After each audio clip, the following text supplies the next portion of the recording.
Quando acontece isso, vários elementos são expulsos da estrela. Aí você tem o booster 10, deve ser o 12, né? 14. Uma notícia da Starship que ela está sendo adquirida, né? Para fazer a última viagem aí. Desde ali de 1986, quando o Halley passou. Tá bom? Fala família, Sérgio Sacani na área. Um dos episódios mais incríveis sobre o universo. O universo não nasceu pronto. Ele pega e abrange tudo que aconteceu e como aconteceu no universo, respondendo as perguntas do pessoal. Esse podcast tá incrível, família. O que eu fiz? Peguei as melhores partes pra gente, fiz um compilado incrível. Então comenta aí quais foram as partes que vocês mais gostaram. Vou responder todo mundo.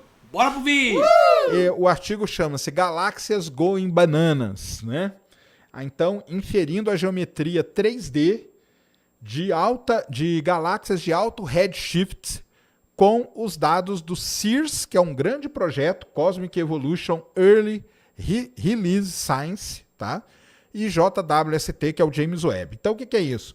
Inferindo a geometria tridimensional de galáxias com alto redshift. Então, vamos traduzir isso para vocês. O que seria um alto redshift? Redshift, para quem não sabe, que é o desvio para o vermelho, é o fator que os astrônomos usam para medir a distância do universo. Então, astrônomo, tá, pessoal? Os astrônomos, eles não gostam de falar que uma galáxia está a 10 bilhões de anos-luz de distância. Ela não está, eles falam o Z, ou seja, eles falam redshift. Galáxias com redshift de 5, 6, 8, 10 são galáxias que estão muito no início do universo. Qual que é a diferença? Quando você usa o redshift, você está levando em consideração a expansão do universo. Quando você fala 10 bilhões de anos, é como se ela estivesse parada ali. A gente sabe que não está, porque o universo está em expansão. Beleza? Entenderam a primeira parte? Isso é muito importante. Entender o que é alto redshift. Entenderam? Então, beleza. Então, os pesquisadores pegaram aí as câmeras do James Webb, fizeram uma imagem muito legal, uma imagem de campo profundo, que a gente chama. Deixa eu ver se eu acho a imagem aqui. Bem, a imagem não vai estar aqui não, mas a imagem vai estar aqui. Eu vou passar para o Cris aqui e ele vai colocar aí para vocês na tela. Eles fizeram a imagem de campo profundo. Esse CEERS que vocês estão vendo aí, ele é o nome de um projeto, tá? Dentro do guarda-chuva do James Webb, existe um projeto chamado CEERS, Cosmic Evolution Early Release Science. Então ele fez essa imagem aí, ó. Essa imagem é que causa toda a confusão.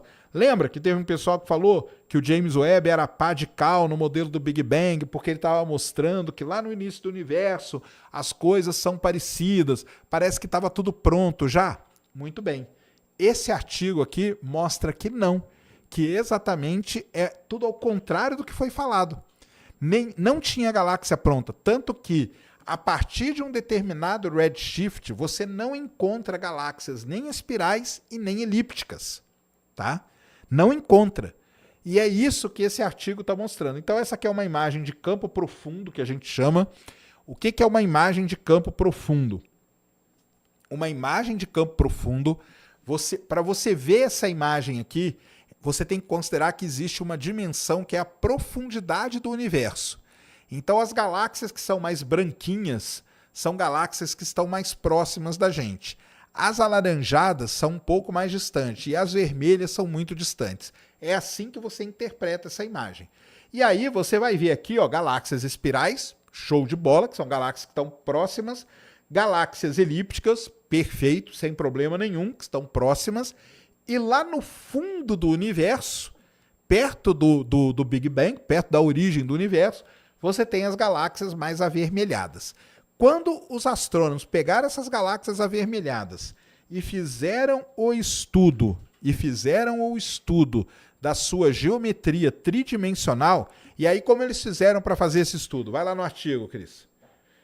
Que é aí que é um negócio interessante. Vai lá na página 14. Vai descendo aí. Porque uma coisa é você fazer com o seu olho. O seu olho não vale nada, cara. Sinto aí.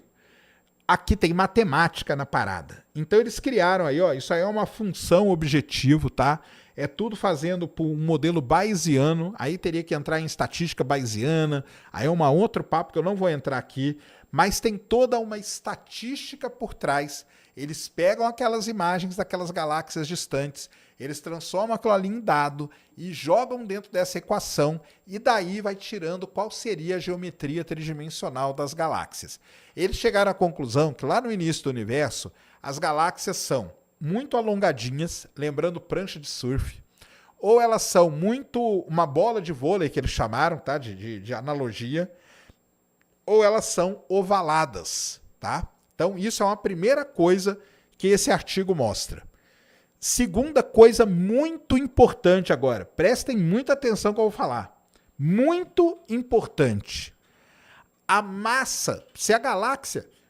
Lembra que o pessoal falou que a imagem, que o James Webb era pá de cal. Acabou para o Big Bang, porque mostrou que as galáxias estão tudo prontas. Não estão. Não estão. Não só em forma, mas principalmente como massa. Todas essas galáxias do início do universo, elas têm muito pouca massa. Elas são muito menos massivas do que as galáxias do universo atual. Isso aí é meio óbvio, né? Isso é meio óbvio. Isso é meio óbvio. Tá? Por que é meio óbvio? Porque lá no início do universo você tinha sementes, aquelas galáxias seminais, que depois foram dando origem às galáxias maiores que a gente tem hoje.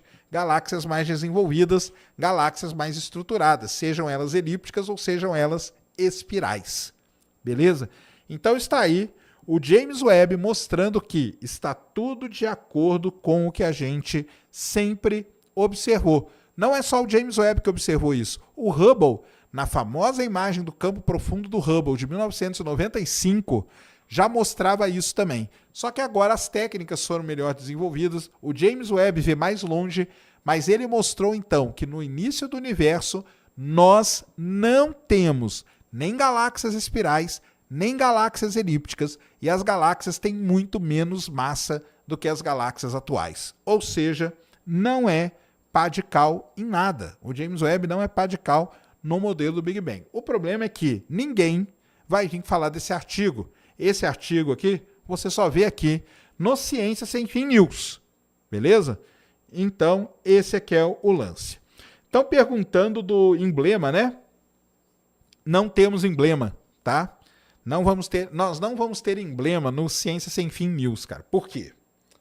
Porque o emblema, ele demora algum tempinho ali para ficar pronto, alguns dias. E aí não daria, né? Eu teria que saber que notícia que ia falar. Tá bom? Beleza? Entenderam, então? Entenderam?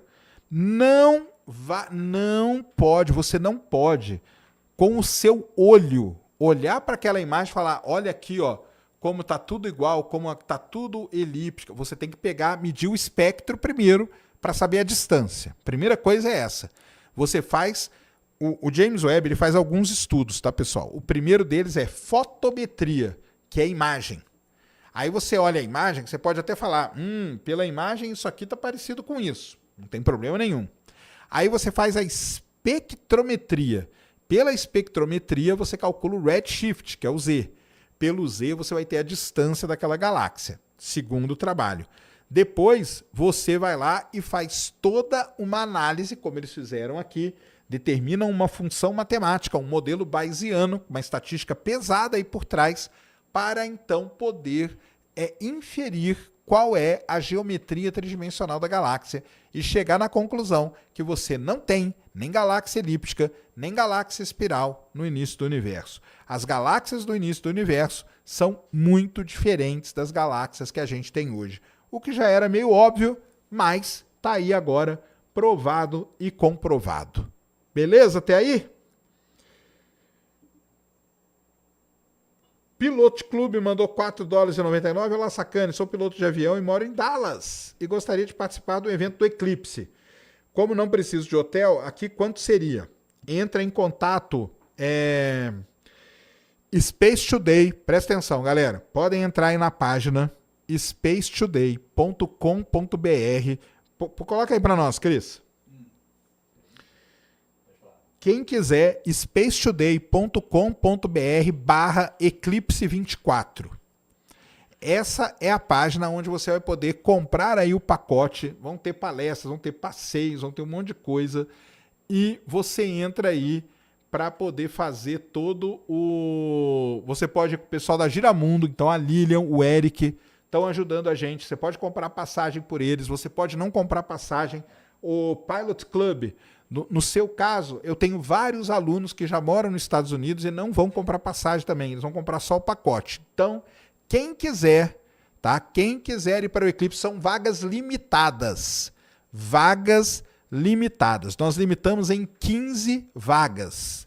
Já vendemos alguns pacotes e limitamos em 15 vagas. Por quê? Porque, cara, pode ser que aconteçam perrengues. E eu não vou ficar carregando uma galera junto comigo. Entendeu? Basicamente é isso. Tá? Mas 15 dá para levar, a gente se organiza. Então, entre aí no site, tá? O Cris vai deixar aí na descrição. Eu tô até adiantando, porque eu só ia fazer isso domingo, mas vocês aqui do Ciência Sem Fim News são especiais, estão no meu coração, então eu tô divulgando hoje para vocês, tá aí, ó, para vocês entrarem em contato, fecharem o pacote, vai ter palestra, vai ter visita em Museu de Ciência, visita em planetário, vai ter um monte de coisa legal pra gente fazer lá em Dallas e no dia 8 assistir o eclipse, participar da live comigo e nós vamos fazer um barulho muito bom lá. Beleza? Tranquilo? Então é isso aí. Grande professor César Lenze mandou... Professor, nós temos que marcar aquele episódio, hein, cara? Com o Jota, né? Temos que marcar. Fala, Sérgio, excelente episódio, como sempre, aguardando marcar o Ciência Responde. Isso! E o dia vinda para EFITA, aqui no ITA, esse ano. Bora, vamos aí no ITA esse ano e vamos marcar aquele episódio lá com o Jota, tá bom? Tiago Camargo Pacheco mandou 2. Qual a diferença do James Webb para o próximo telescópio? Tiago, todo o telescópio ele é diferente, cara. Então vamos lá. Qual é a diferença do James Webb para o Hubble? O Hubble ele observa no ultravioleta, na luz visível e no comecinho do infravermelho. Aonde que o James Webb observa? No infravermelho próximo e no infravermelho médio. Qual que é o próximo grande telescópio espacial da NASA? É o Nancy Grace Roman. A Nancy Grace foi a mãe do Hubble, ela é considerada a mãe do Hubble, ela trabalhou na NASA há muitos anos, ela era diretora do setor de astrofísica quando o Hubble foi criada a ideia do Hubble, tá? O Nancy Grace Roman, ele vai ter um campo de visão maior e vai atuar também em outras faixas ali do espectro. Então, cada telescópio é feito para complementar o outro e não para concorrer com o outro. Então, os pesquisadores eles pensam em complementar o espectro eletromagnético. Quanto mais você cobrir o espectro eletromagnético com instrumentos diferentes, melhor, porque você pode integrar tudo isso. Beleza? Lauro C. mandou 10. Sérgio, achando muito legal a volta dessas news de ciência. Igual você fazia no meu... Exatamente, cara. Para quem não sabe, né? Minha vida no YouTube começou fazendo isso aqui, cara. Eu fazia o Jornal Nacional da Astronomia, tá? Todo dia, 8 horas da noite. Explica pra gente o Blue Shift e se outras galáxias estão se aproximando além de Andrômeda. Claro que estão, cara. Tem várias galáxias, então vamos lá. O Redshift, tá? Então é assim. O universo, a gente tem uma briga entre duas forças, vamos dizer. Uma delas é a gravidade e a outra seria a energia escura, tá? Basicamente são essas duas grandes forças que estão brigando no universo. Existem coisas que estão próximas da gente, que estão no que a gente chama de grupo local de galáxias. A Via Láctea ela não pertence a um aglomerado de galáxias, ela pertence a uma coisa que a gente chama de grupo. Isso aí é uma especificidade dentro do estudo de galáxias. Um dia a gente pode até explicar isso para vocês. Mas, enfim, dentro do grupo local a gente tem Via Láctea, Andrômeda, Galáxia do Triângulo, Pequena e Grande Nuvem de Magalhães e várias outras galáxias. Dentro dos grupos ou dentro dos aglomerados, quem manda é a gravidade. E aí o que pode acontecer? Uma galáxia pode se aproximar da outra, uma galáxia pode colidir com a outra, uma galáxia pode se afastar da outra. Andrômeda está se aproximando da nossa, tá? Tem outros que estão se afastando, a M33 está se aproximando também e tudo mais.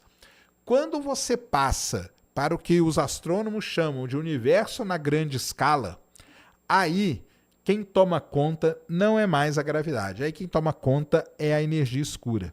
Sendo a energia escura, ela expande o universo. E ao expandir o universo, ela afasta as galáxias de nós. É o que a gente chama de redshift. Tá bom? É o que é chamado de redshift. Então, redshift, desvio para o vermelho, galáxia se afastando. Blue shift, desvio para o azul, galáxia se aproximando. Tá bom? O Júlio César está perguntando aqui o que foi o projeto Blue Book. Cara, o projeto Blue Book foi uma das primeiras tentativas do governo americano de pesquisar seriamente o fenômeno ufológico.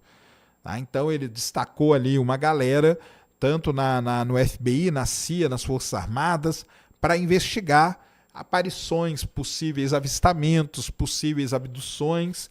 Então foi criado um negócio chamado Projeto Blue Book, que ficou em segredo durante muitos anos, mas hoje ele já está liberado, você baixa aí todo o Projeto Blue Book. Eu acho que até o Uri Geller, lembra do Uri Geller? O entortador de garfos, ele foi investigado pelo Projeto Blue Book. Ele foi investigado, tá bom? Egmar mandou 10 aqui. Deixa eu ver aqui, Egmar, que você está perguntando. Sérgio, de tudo que já foi coletado, já podemos descartar que algum outro sistema seja perfeito, igual ao sistema solar, ou ainda estamos à procura? Sou membro do Space Today. Grande Egmar, obrigado aí por ser membro do Space Today. Cara, não, cara, não foi descartado, não. Tanto que nós já descobrimos o sistema TRAPPIST, que tem 7 exoplanetas, é quase um sistema solar, né? O sistema solar tem 8, e sistemas com 5, 6 planetas, e devem ter muito. Isso que a gente vê, né? Porque pode ter planeta bem pequenininho que a gente não vê. Então tem muita coisa a ser descoberta ainda. Tá? Beleza, então. Então entenderam o lance das galáxias do James Webb? Show de bola? Tranquilo? Muito bem. Então vamos para outra notícia do James Webb. Hoje vai ter muito James Webb aqui para vocês. A outra notícia é a seguinte. O James Webb, ele estuda o universo profundo, como a gente viu ali, mas ele estuda coisas muito mais próximas, tá? E muito mais até bonitas de se ver. Então, ele fez um estudo recente, estou colocando aí para o Cris colocar aí na tela para a gente. Ele fez um estudo recente de 19 galáxias espirais que estão voltadas, que estão de frente para nós, tá? As imagens são sensacionais, tá? As imagens que o James Webb fez são sensacionais. Primeiro, né? Por que ele fez isso? Muita gente acha que o James Webb só está interessado em ver o início do universo ou ver a atmosfera de exoplaneta. Não, ele está interessado em estudar galáxias próximas. Essas aí são galáxias bem próximas da Terra, tá? Por que ele está estudando isso? Porque, primeiro, né, a Via Láctea seria uma galáxia espiral, barrada, com uma barra de estrelas no meio. Como que a Via Láctea surgiu? Como que ela evolui? Como ela vive? É difícil da gente ter essa noção porque a gente está dentro da galáxia. Então a gente olha para galáxias que são parecidas com a nossa e a gente tenta entender o que está acontecendo lá. E ao descobrir o que acontece lá, a gente coloca no nosso ponto de vista. É isso que os astrônomos fazem e por isso que o James Webb foi apontado para 19 galáxias espirais. Viu coisas muito interessantes, então ali no núcleo, né, como a gente já sabia, estão as estrelas mais velhas. E eu acho que eu falei, me cobraram aqui, que eu acho que eu falei uma coisa errada no meu vídeo, tá? Sobre isso, vou tentar explicar. Porque eu falei que as estrelas nasciam no meio e iam migrando para os braços, então no braço era para ter estrela mais velha do que no meio. Beleza, aí é mesmo, e está totalmente errado, tá? Porque é o seguinte, as estrelas mais velhas, elas se acumulam no centro da galáxia, porque ali, ó, elas foram formadas há muito, muito tempo, e o gás e a poeira vai sendo jogado para os braços espirais, onde estrelas mais novas vão se formando. Acho que deu para entender melhor agora, né? Tá? Então, o James Webb faz isso. E uma coisa muito interessante que ele descobriu, deixa eu ver se eu acho uma imagem aqui para colocar, estudando essas galáxias aí, ele descobriu um negócio espetacular, galera. Espetacular mesmo. O que ele descobriu? Ele descobriu uns buracos. Ele descobriu uns buracos dentro das galáxias. E esses buracos... Ah, essa aqui vai dar para ver legal. E aí, o que seriam esses buracos? Você vai ver que tem uns buracos mesmo, um buracão. Parece que não tem nada. E aí eles chegaram à conclusão, sabe o que é? Sabe o que é esses buracos? São estrelas gigantes, né? Quer ver, ó, que eles colocam essa imagem aí, ó, que eu vou colocar aí, ó. Então você vai ver nessa imagem aí uma galáxia espiral e no meio ali da galáxia, ó, tá vendo? Tá cheio de buraco. Pode ampliar aí, pode clicar no maisinho aí para ampliar. Vai ficar grandona, não tem problema não. Aí. Pode deixar grandona. Aí sobe aí um pouquinho o cursor aí. Você vai ver aí, ó, que tem esses buracos aí. Tá vendo esses buracos? Então, o que seriam esses buracos? Esses buracos seriam locais onde supernovas explodiram. E aí, quando elas explodiram, elas varreram o gás e a poeira dali e ficou esse buraco. Tá vendo? Então, isso é uma descoberta que o James Webb fez estudando essas 19 galáxias espirais. Para isso que ele fez um trabalho assim realmente sensacional, além de ser um trabalho bonito, né? Porque as galáxias são muito bonitas, também um trabalho com muito interesse científico, que é você entender esses buracos onde se formaram supernovas e entender a distribuição do gás e da poeira nas galáxias, porque o James Webb, operando no infravermelho, ele consegue penetrar no gás e na poeira e assim você tem uma ideia de como essas galáxias se formaram, como que essas galáxias evoluem com o passar do tempo do universo. Tá bom? Então tá aí, ó, mais uma notícia aí, fresquinha, legal, do telescópio espacial James Webb para vocês. Show? Até aí tá tranquilo? Como eles conseguem saber disso? Boa, Renato fez uma excelente pergunta. Cara, então como que eles conseguem saber? Eles estudam, né? Eles estudam. Então, dentro da astronomia, Renato e para todo mundo, acontece a seguinte situação, cara. Vai ficar mais claro na hora que eu for falar da outra notícia aqui do James Webb, mas eu já explico. Você observa alguma coisa, observou. Então aquilo ali é o seu dado que a gente chama de dado hard, tá? Não tem como você escapar daquela informação que foi observada, que foi detectada e tudo mais. Para você entender, você cria modelos computacionais. E esses modelos computacionais, eles vão ter que chegar naquele resultado que você viu, afinal de contas você viu aquilo. Então, os modelos computacionais eles vão sendo ajustados, os parâmetros, para chegar naquilo que você observou. E quando você faz esses ajustes, você está, então, entendendo como que foi o processo dela chegar até ali. Beleza? Entenderam o que eu falei? Ou falei muita besteira? É isso, né? Então tá bom. O Rogério Kuroki mandou aqui. Sérgio, existem planos para criar mecanismos de observar asteroides interestelar? Tá o Vera Rubin, cara. Tá o Vera Rubin Telescope. O próximo grande observatório aí no Chile. Ele vai ter a capacidade de vasculhar o céu. E nisso de vasculhar o céu, a esperança dos astrônomos é que ele descubra um objeto interestelar por mês, cara. Tá? Um por mês.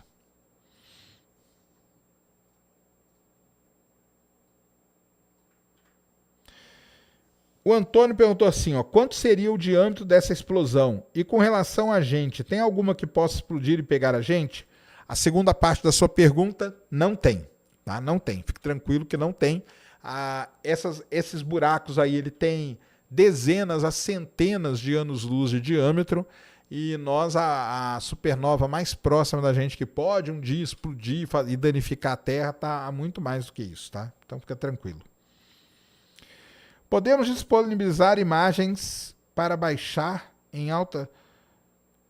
Não, Eduardo, nós não vamos disponibilizar o link, cara, tá? Então o link, o Cris vai colocar lá o link dessa matéria.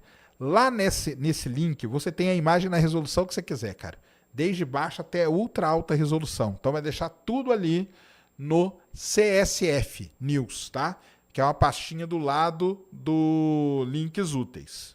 Beleza? Vou jogar o link pra galera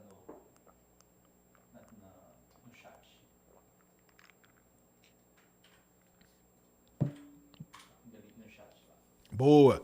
Colocou o link aí no chat, você pode baixar essas imagens na resolução que você quiser.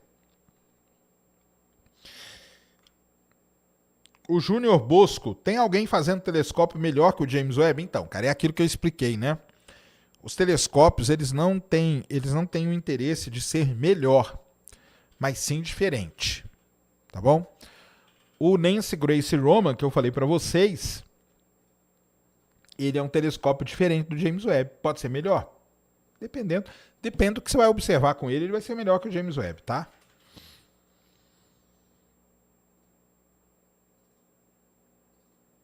Tá bom? Sou viciado no Monster, mas Monster sem açúcar, tá? Monster sem açúcar. Serjão, como diferencia um meteoro de um lixo espacial? Sobre as cores, poderia falar mais? Cor nem tanto, Caio. Tudo bem, cor também. Meteoro normalmente ele é esverdeado, tá? A cor do meteoro rasgando a Terra, normalmente é esverdeado. Mas a principal diferença é a velocidade.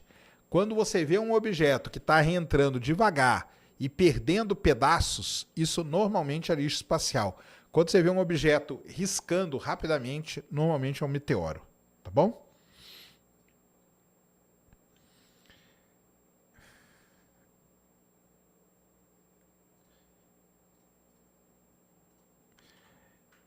Eliane Isidoro, você tem quantos anos de carreira na astronomia? 0 anos. Não tem, minha carreira não é de astronomia, tá? No que eu me formei? Aonde eu me formei? Eu me formei na USP em Geofísica, fiz mestrado em Engenharia do Petróleo na Unicamp e doutorado em Geociências na Unicamp. Eu não sou astrônomo, não sou astrofísico, nunca estudei astronomia de forma, vamos dizer assim, acadêmica, tá? Eu sou um curioso, leio muito sobre astronomia, leio, estudo. Pode dizer que é um estudo desde ali de 1986, quando o Halley passou, tá bom? Mas minha carreira na astronomia são 0 minutos, tá? O Emerson, Sérgio, cheguei agora. Como funciona esse programa novo do Ciência Sem Fim? Funciona o seguinte, cara, eu separo as notícias, vou comentando ela aqui com vocês e vocês vão perguntando, tá bom? Por que não existem planetas verdes? Como assim? Você é palmeirense aí? Pra ficar preocupado com isso? Planeta verde? Cada um, tem nada a ver. Não tem planeta, cara. Planeta que a gente conhece são só os do sistema solar. Os exoplanetas, a gente não sabe a cor deles, tá? Pode ter verde? Pode, dependendo, não tem problema nenhum.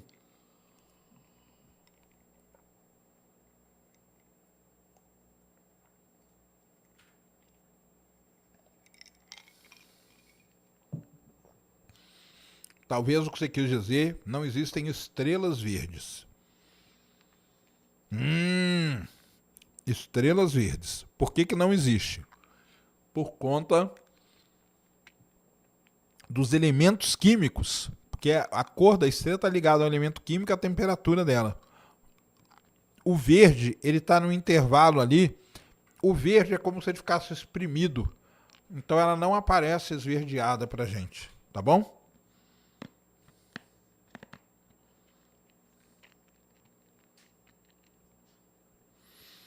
Estão gostando da live de ciência, Carlos, de notícias? Que bom. Então nós vamos continuar assim, tá? Por que o dia solar tem durações diferentes e mesmo assim não atrapalha o nosso dia a dia? Porque o ser humano criou uma convenção, cara. Então a gente convencionou o dia ter 24 horas. Mas aí quais são os problemas que surgem? Nós já conversamos com o Pena sobre isso. Surge o problema de um mês ter 30 e o outro ter 31 dias. De 4 em 4 anos você precisa criar um dia novo no mês de fevereiro. Por que é no mês de fevereiro? Sei lá, escolheram, entendeu? Então, assim, mas nós convencionamos. Se a gente fosse seguir o dia solar, seria loucura. Seria loucura. Precisou ter uma convenção, tá?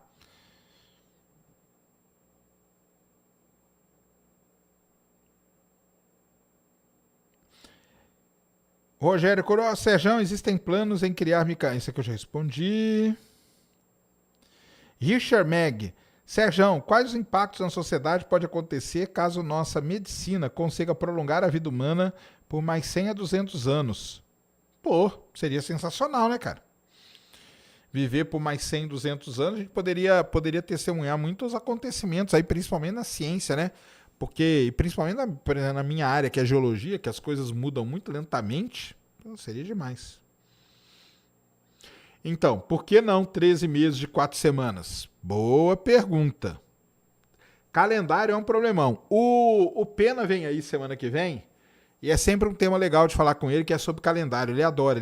Existe um calendário chamado calendário draconiano, né? Draconiano?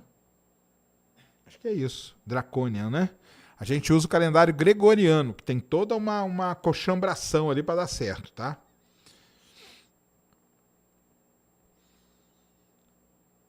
Por que o Sérgio ficou incomodado com a pergunta do Planeta Verde? Porque Planeta Verde é dos palmeirenses, cara. Só por isso. Beleza, então. Tem pergunta aí na plataforma, Cris? Tem. Ixi, o problema é se eu conseguir ler daqui. Ó, se você quiser, dá pra você abrir aí no seu PC. Eita, mas aí agora vai ser foda. Você. Ah, manda o link aí, então, que eu abro aqui. Porque tá tranquilo. Quando você acha que o homem volta para a Lua? Eu acho... Decatrian. Boa, eu falei errado. Decatrian. Isso aí. Eu falei o que é draconiano, né? Nada a ver. Decatrian. Calendário Decatrian. Esse é perfeito mesmo, tá? Pra voltar para a Lua pela NASA, pelos planos atuais, 2027. Né? Pelos planos atuais, 2027. Vamos ver se eles vão se concretizar. E aí, onde que fica? Ah, tá aqui embaixo, né? Então tá bom. Você conseguiu abrir? Eu consegui. Então o Guto aqui, ó. Fala, Serjão, tem uma dúvida que não tem a ver com espaço. Psh. O que acontece com o espaço que o petróleo dá? Ah, tá. Mas tem a ver com o espaço. Injeta água do mar no lugar? Se for isso, altera alguma forma o nível do mar? Abraço dos Estados Unidos. Um salve, Guto. Cara, isso é um grande problema de geomecânica seríssimo que a gente tem hoje, tá? Normalmente injeta-se muito CO2 e muita água no poro das rochas. Só para lembrar pro pessoal, eu vou fazer um programa especial de petróleo para vocês, tá? Mas já adiantando, a gente fala reservatório de petróleo, as pessoas acham que lá no fundo da terra existe uma piscina cheia de petróleo. Não é assim. O petróleo, você tem uma pedra, imagina uma pedra, tá? Essa pedra é cheia de furinhos bem pequenininhos, que a gente chama de poros. É como se fosse uma esponja. A gente coloca o poço ali e puxa, suga aquilo lá igual um canudinho, tá?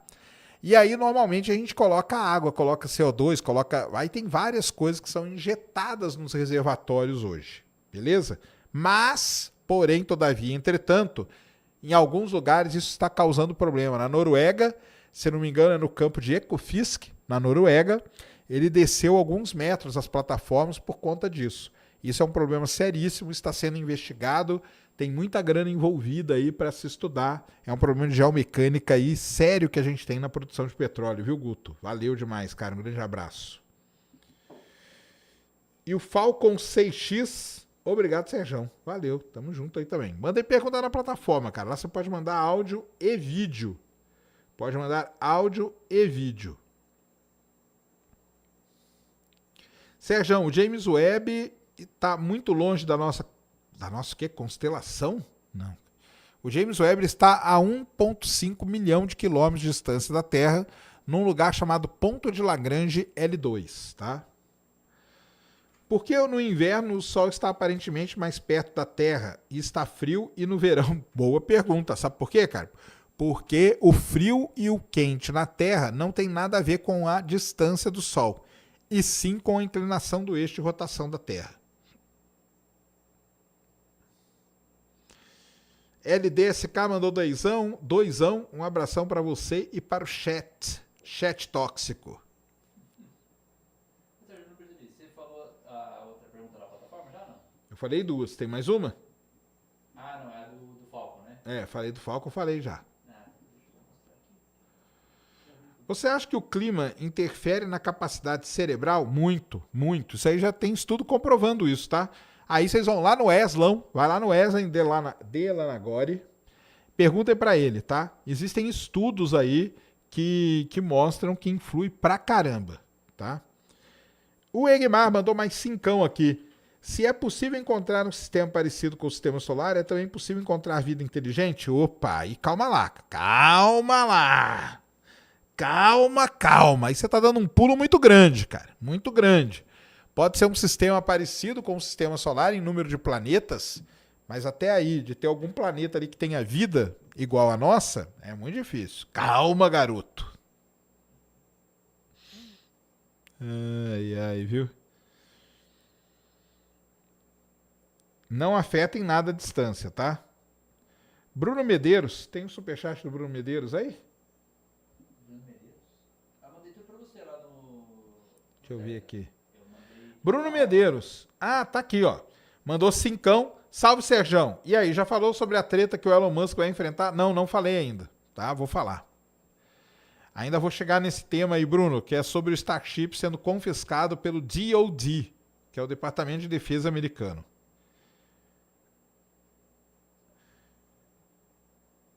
Fernando, Sérgio, primeira vez que assisto seu canal. Obrigado, cara. Seja bem-vindo. Espero que goste aí do conteúdo. E volte sempre. Tá? Existe vida inteligente fora da Terra. Prove que estou errado. Eu não, cara. Você que tem que provar que existe. Teoria unificada física clássica, relatividade geral com mecânica quântica. É uma teoria. Isso aí, quando o professor Lenz vier aqui, a gente fala. Boa noite, Sérgio. Se eu encontro petróleo na minha propriedade, estou rico ou é do governo? No Brasil é do governo, Jean. É obrigado a dar para o governo vai te pagar um royalty, dependendo do quanto que você produz o seu petróleo. Primeiro o governo vai lá, vai avaliar o que você achou, para ver se é economicamente ativo. Sendo economicamente ativo, é criado um plano de produção e nesse plano você ganha um royalty sobre o que foi encontrado no seu terreno. Tá bom?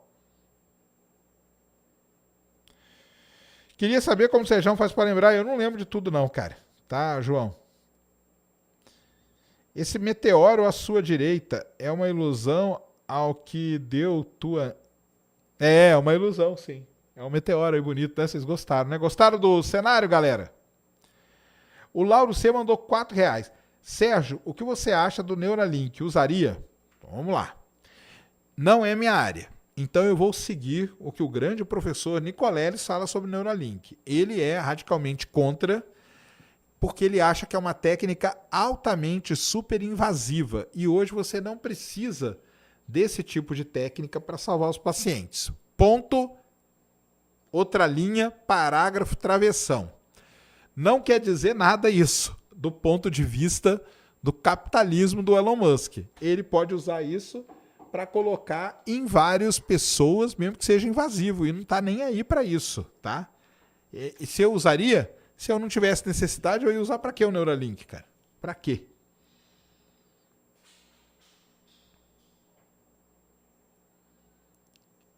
Não teria por que usar.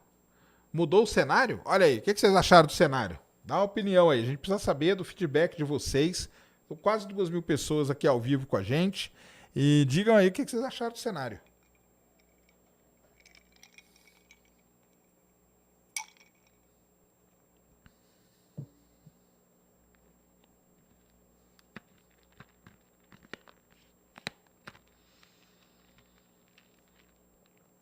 Estamos no mesmo estudo do Ciência Sem Fim, cara. Por incrível que pareça.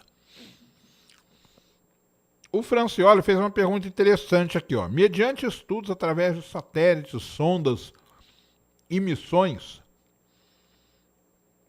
sobre gases para a produção, é possível encontrar petróleo nesses lugares sondados? Cara, o petróleo ele é decorrente de acumulação de matéria orgânica. Essa é a origem do petróleo. Ah, Sérgio, mas eu li que pode ser inorgânico. Boa, você leu, cara. Eu sei que você leu. E se você falar isso, você está usando a tática de debatedores desonestos, que fazem um negócio chamado cherry picking. Em 200.000 artigos, tem um lá que o cara fala que é inorgânico, tá? Mas não é. É comprovado que o petróleo tem origem orgânica. Ah, mas os russos lá falam que não é. Deixa eles, cara. Eles são 1% do negócio, tá? Quer dizer isso o quê? Se eu encontrar petróleo em outro planeta, se o petróleo é de matéria orgânica, eu encontrei o quê? O quê? Vida. Isso aí. Isso aí. Então, por enquanto, não tem petróleo em lugar nenhum. Tá? Por enquanto, não tem petróleo em lugar nenhum, porque se tiver petróleo, tem vida. Teve no passado, né?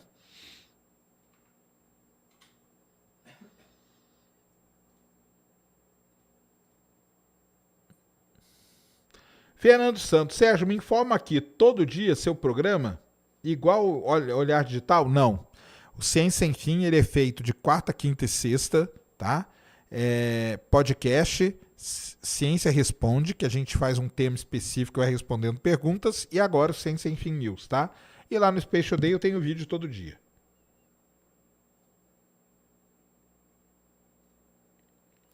Beleza? Então, tá tranquilo.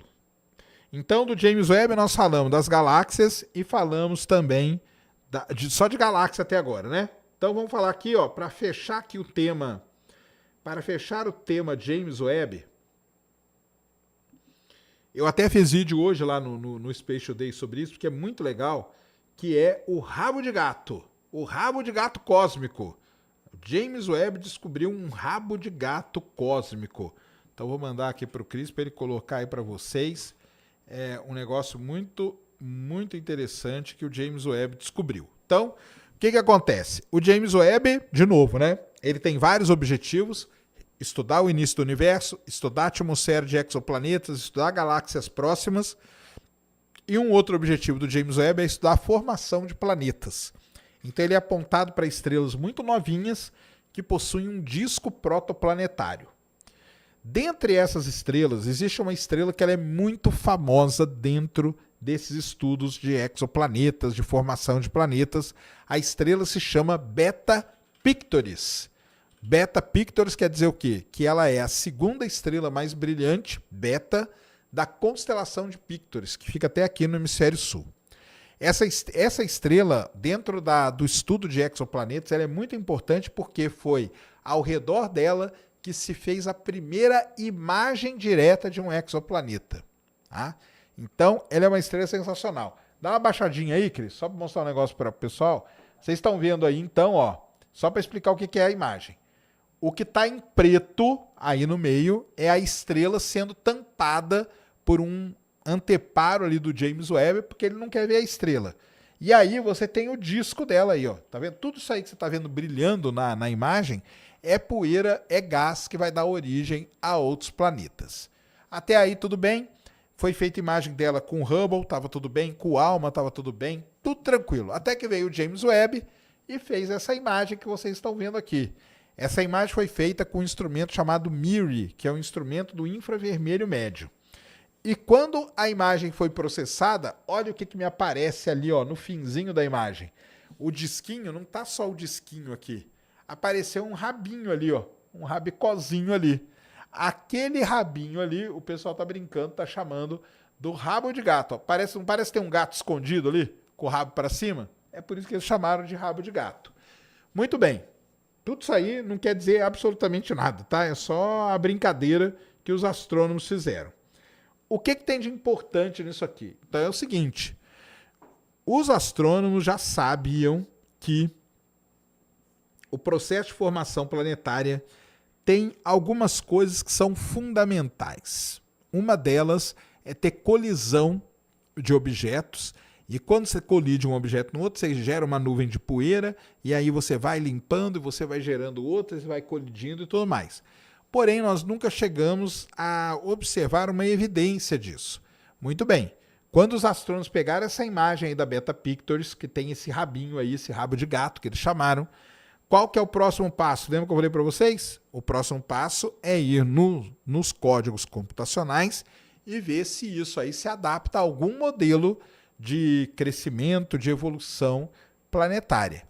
Muito bem, eles foram lá, fizeram vários cenários, simularam vários cenários e descobriram uma coisa muito boa. O que é? Que, na verdade, aquele rabinho ali, ele é resultado das interações entre essa rocha e essa poeira. Então, nesse disco aí, elas ficam colidindo o tempo todo, de modo a que abandonaram o aparecer ali, né, nas coisas e foram para o lado desse rabo aí de gato. Tá bom? Então, isso aí é o famoso rabo de gato da Beta Pictures. Filmado pelo quem? Filmado, né? Fotografado aí pelo MIRI, que é o instrumento do infravermelho médio do James Webb. Tá bom? Então eles pegam, fazem os cenários, através dos cenários eles vão eliminando. Isso aqui não deu certo, isso aqui não deu certo, e chegaram num cenário que melhor explica isso, que são as colisões e a produção de poeira de forma esporádica dentro do disco protoplanetário. Show de bola?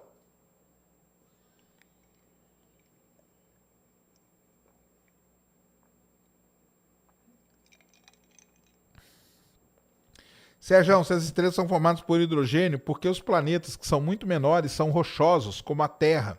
Não teria que ser hidrogênio também? Boa pergunta, Carlos. Não teria. A estrela, ela é formada e vai adquirindo massa até o quê? Até começar o processo de fusão nuclear. Aí você tem uma estrela. Quando acontece isso, vários elementos são expulsos da estrela. E esses elementos eles ficam vagando ali pelo disco protoplanetário. Acabam se condensando, se solidificando e formando planetas no futuro. Então é assim que acontece mais ou menos o processo. Por que a Terra é rochosa? E por que os planetas mais externos não são? Porque a Terra estava perto do Sol quando aconteceu sua formação e os elementos voláteis, vários elementos leves foram varridos daqui. Certo? Porque o Sol estava emitindo muita radiação, varreu os elementos mais leves para longe. Aí foram parar lá em Júpiter e Saturno, por exemplo. E a Terra ficou com os elementos mais pesados, que deu origem ao planeta rochoso. Tá bom?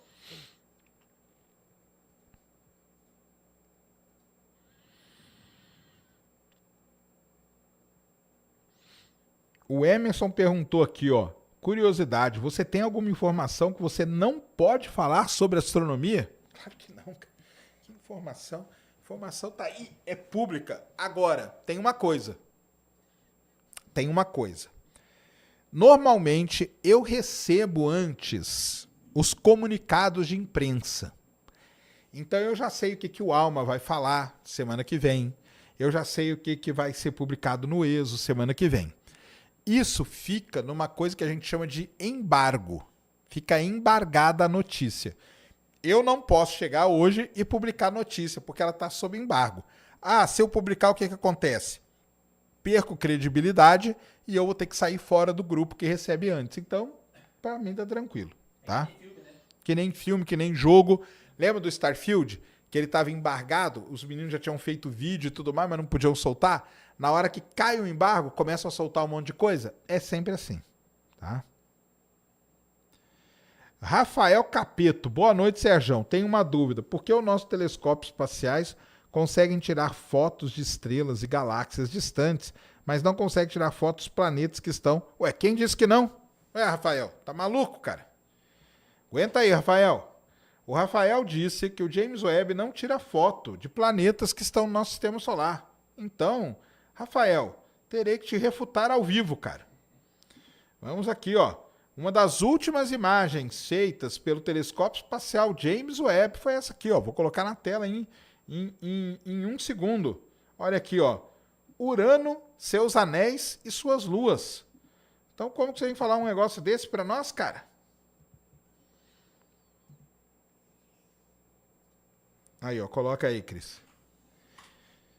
Então tá aí, ó. Planeta Urano. Ó que coisa linda a imagem de Urano. Urano gira deitado, né? Então ele tá girando de frente para nós, ó. Os anéis aí, esses pontinhos do lado aí são as luas de Urano, tá? São as luas de Urano.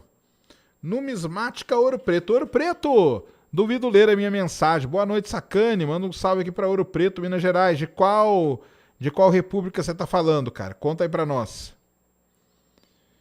De qual república você está falando?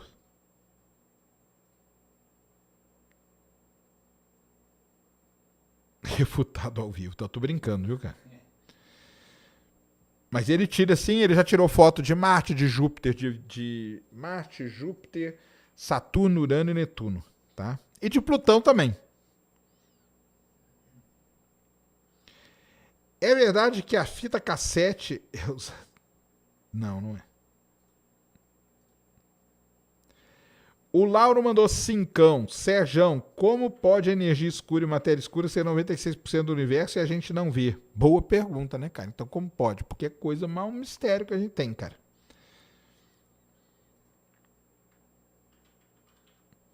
Como o planeta gira deitado, what? Então, Fernando, Urano, o planeta Urano, lá no início do sistema solar, que tinha muita colisão de objetos, ele sofreu uma pancadona.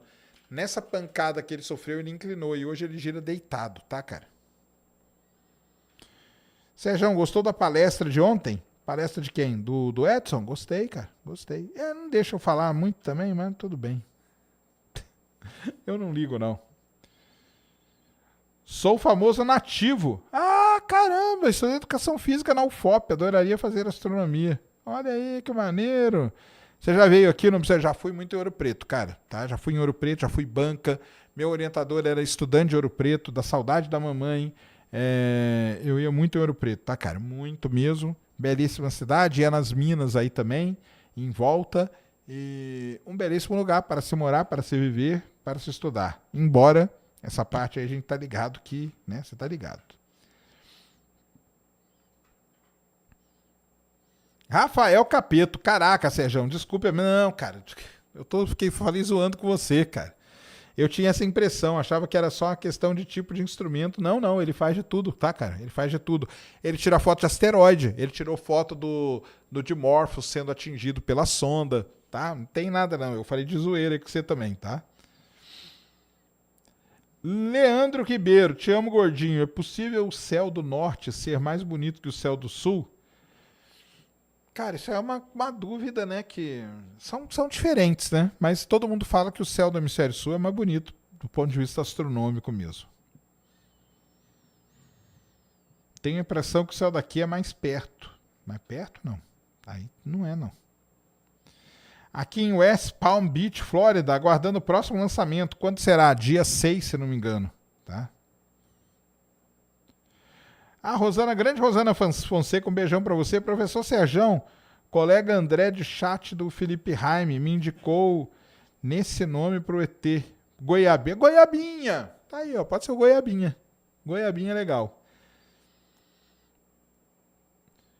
Como que o pessoal consegue atualizar o sistema da Voyager 2 tão longe? Eles mandam o comando, cara. E o comando vai demorar para chegar, mas vai chegar, tá bom?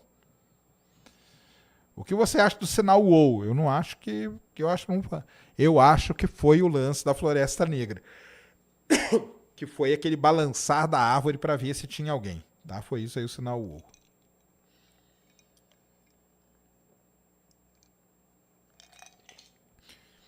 Temos então de nome Goiabinha, Varginho.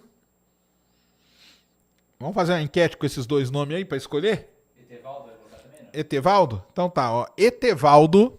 Vamos fazer uma enquete aí no chat. Temos o quê? 2.060 pessoas, tá bom? Então um número bom para fazer. O Cris vai montar uma enquete aí. Qual o nome do ET? Etevaldo, Varginho ou Goiabinha? Vocês escolhem, tá?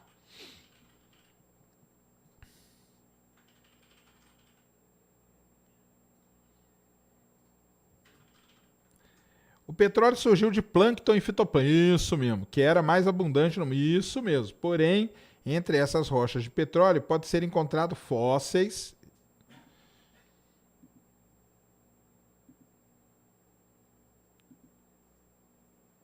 Podem ser encontrados fósseis de animais aquáticos. É possível também. Sim, é possível. Só que eles, se você tem o fóssil, eles não viraram petróleo, né, cara? Tá bom? Li certa vez que o terremoto de 8.9 Richter teria alterado levemente a inclinação do eixo do planeta. Essa mudança poderia inferir em nosso clima? Pode inferir, sim. Pô, teve um bom aqui também agora. Etc. Etc. É bom mesmo. Ai, ai. Paulo César mandou 27,90. Sérgio, como as ondas gravitacionais e os neutrinos podem ajudar a desvendar a matéria escura? Ótima pergunta, cara. É o seguinte, existe hoje dentro da astronomia um negócio chamado astronomia multimensageira. O que quer dizer multimensageira? É o mensageiro que traz as informações. Hoje a gente tem a energia eletromagnética. Energia não, radiação eletromagnética, tá? Os neutrinos é uma outra parada. Os neutrinos, como eles podem ter se formado lá no início do universo em abundância, eles podem guardar o segredo da origem da matéria escura. Tá? Eu fiz uma publicação lá no Space Day Plus para a galera que assina. E as ondas gravitacionais também. Porque as ondas gravitacionais, se você começa a detectar elas pelo universo, você pode medir a distribuição da matéria escura. E tendo essa distribuição da matéria escura muito bem medida, você pode chegar na sua origem. Então, é muito interessante.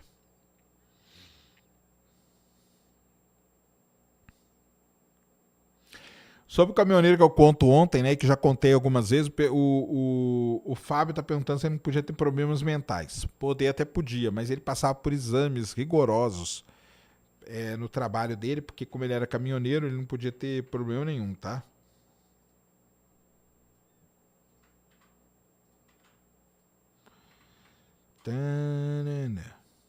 Beleza. Então, falamos bastante do nosso queridíssimo telescópio espacial James Webb. Bastante coisa, né? As galáxias do início do universo são diferentes das galáxias atuais, mostrando que não tem nada de universo nascendo pronto, que tudo evoluiu bonitinho como a gente sabia. Segundo, o James Webb estudou 19 galáxias espirais, galáxias que estão de frente para nós, para entender a formação, a origem, a evolução delas e muitas outras coisas.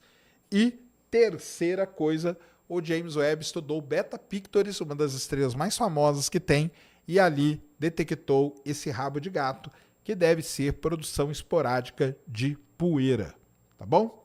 De poeira. Muito bem. Ontem, o que aconteceu ontem? Ontem não, desculpa, aconteceu hoje. Hoje passou pela Terra o asteroide, não sei se vocês ficaram sabendo, 2008 OS-7. Foi criado aí um certo frisson, tá? Mas ele passou tranquilo. Ele tinha ali cerca de 300 metros de diâmetro, tá? É um asteroide de um tamanhozinho considerável, é sim, mas aparentemente não, né? Ele não bateu com a Terra, porque ele já passou. Então, ele passou, na verdade, ele passou bem longinho até da Terra, tá? E sem problema, sem nada. Lembrando que hoje, né, é tudo muito monitorado. Então você tem redes igual a Bramon, que é a rede brasileira, você tem isso aí espalhado pelo mundo inteiro para estudar os meteoros e os meteoritos.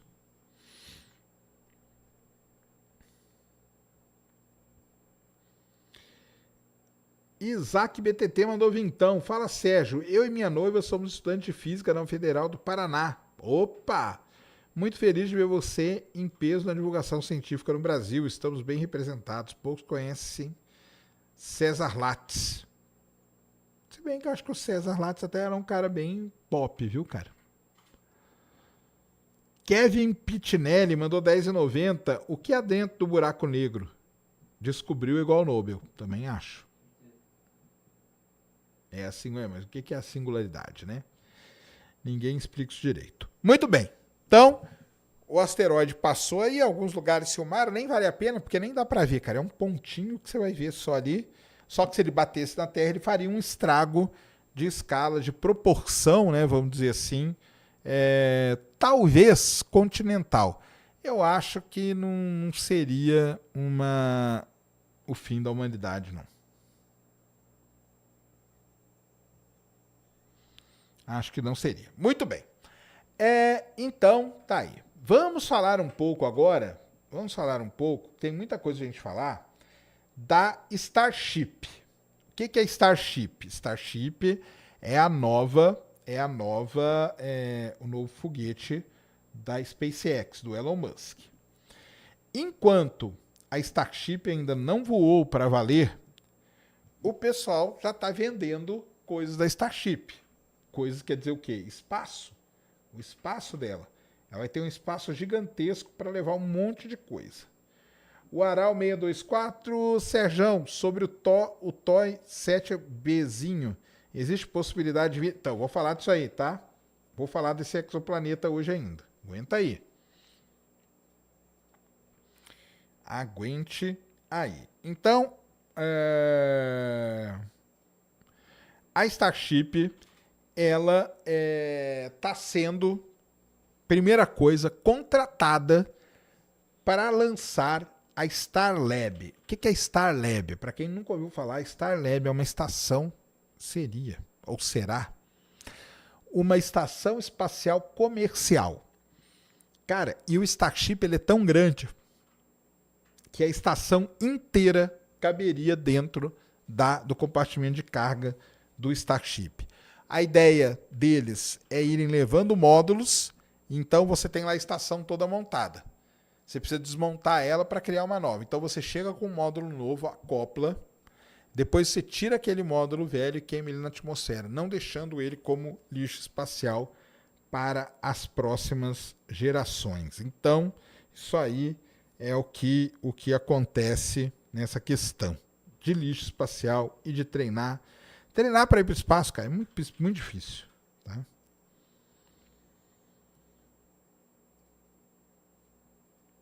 Muito difícil. Quem é que tá ganhando aí? A enquete.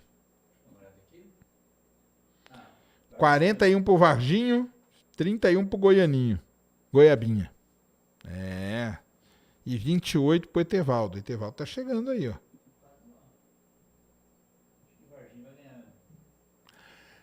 Então, essa é uma notícia da Starship, que ela está sendo adquirida, né, para fazer a última viagem aí do satélite de comunicação, deixar eles lá.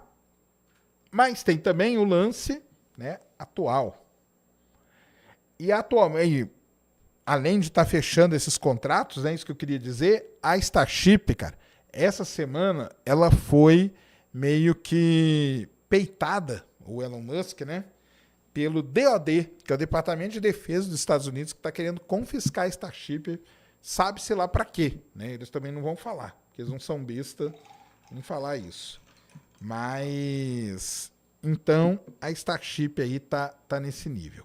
Cris, coloca lá aquelas imagens lá.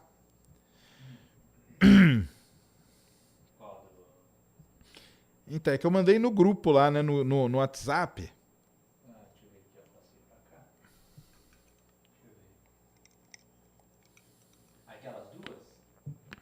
Uhum. Do Starbase. Uhum. Uma já é essa daqui, né? Que tá aparecendo ali, né? Já coloquei pra galera, que é essa daí que o pessoal tá vendo. Aí eu vou pegar outra aqui e vou colocar, que é do Starbase. Isso aí. Vamos falar um pouquinho então sobre o que está acontecendo em Starbase, tá?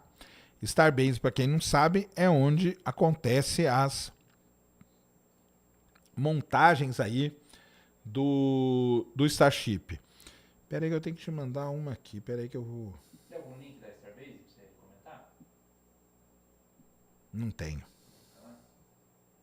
Vou jogar aqui pra gente na tela.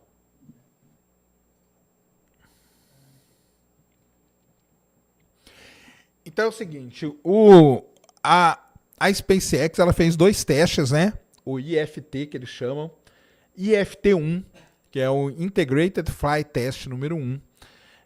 E depois fez o IFT2, dia 18 de novembro, que eu estava lá transmitindo para vocês e tal. Muito bem. A produção de foguetes continua insana ali em Starbase.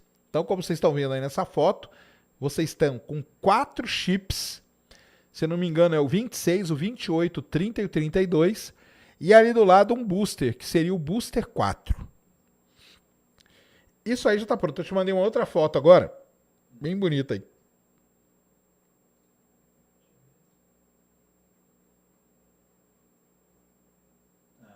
Isso aí. Põe ele pra gente. Uma foto muito legal, feita pelo canal RGV, o canal que sobrevoa o Starbase todo dia, fazendo imagens e tal. O Cris vai jogar aí na tela para vocês, que é basicamente essa mesma imagem que a gente tá vendo aí, mas de cima. Aí, ó. Então tá ali, ó. Os 4 chips, tá vendo? 26, 28, 30 e 32. E ali do lado o booster, o B4. Qual que será o próximo voo, né? Qual que será o próximo voo? Então, o próximo voo O próximo voo da Starship é o seguinte. Vai ser feito entre o booster, o chip 26 e o booster 10, tá? Então, o chip 26 e o booster 10 é que vão fazer o próximo lançamento. Mas eu não falei do booster 10, porque aquele booster que tá ali é o booster 4, né? Então, o que acontece é o seguinte, cara, é muito complicado tudo ali em Starbase, que as coisas ficam mudando muito rapidamente de lugar, né? De um lugar para o outro e assim vai. Eu mandei uma foto aí no grupo do WhatsApp, que eles pega lá, pra eu mostrar um negócio. Então, cadê o booster que vai voar com Starship com SN26? Cadê ele? Ele existe, tá? E ele tá pronto também. E ele tá lá dentro do que a gente chama de High Bay. Tem uma foto aí muito legal que nós vamos mostrar. Tudo isso por quê? Porque a SpaceX já entregou o relatório do segundo voo para a FAA. A FAA está agilizando as coisas e olha só, pode ser que tenhamos Starship no IFT-3. Olha aí, ó, que bonito. Isso aí é dentro da High Bay e aí estão os boosters daqueles foguetes lá. Então a gente está falando do S26, 28, 30 e 32. Aí você tem o booster 10, deve ser o 12, né? 14, tá tudo aí, ó, esperando para voar. É aquilo que eu sempre falei, cara. A SpaceX, ela vai demorar para fazer os primeiros testes, mas depois que isso acontecer, vai ser um atrás do outro, porque na verdade tá tudo pronto. Eles só colocam lá, montam, testam, se deu ok, eles mandam bala. Então, com tudo isso, toda essa movimentação aí em Starbase, com o relatório já da SpaceX falando o que ela errou no segundo voo, está rolando boatos de que nós teremos o terceiro voo do Starship. Anotem aí. Ainda no mês de fevereiro.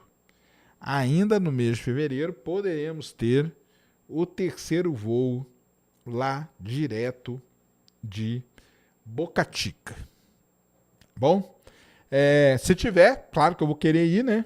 Então já fiquem aí espertos para fazer a pressão aí em alguém, em alguma empresa para me levar para lá, porque é uma emoção diferenciada ver o monstrão do Starship. Tá? Então, isso aí, algumas notícias aí da SpaceX, que está nesse período aí, né, de limpando aquele terreno, mudando, mexendo nas coisas e esperando então o nosso queridíssimo IFT-3, que é o Integrated Flight Test número 3 da SpaceX. Show de bola até aí? Daniela Max, leia o Livro dos Espíritos, de Allan Kardec. Aí, boa dica. Eu acho que eu já li vários capítulos. Fala sobre o Corinthians. Sobre o Corinthians eu vou falar que não, cara. Marcelo Quirino mandou cincão. Sérgio, adoro seu trabalho. Sou psicólogo em Macaé. Não acredito, cara. Não acredito. Você não tem medo da exploração de L3 na Lua? Eu não. Eu vou ficar aqui na Terra quietinho. Tem que ter medo quem vai... Não vai diminuir a massa não, tá, cara? Que legal, cara. Você trabalha então em Macaé. Olha só. Muito bom ter alguém de Macaé no chat tóxico aqui da live, tá? Valeu muito. Você que é psicólogo aí, dá um jeito nessa galera aí, cara. Dá um jeito aí nessa galera aí. E o booster que foi usado 19 vezes, você pagou, né? Pagou, claro. Tá?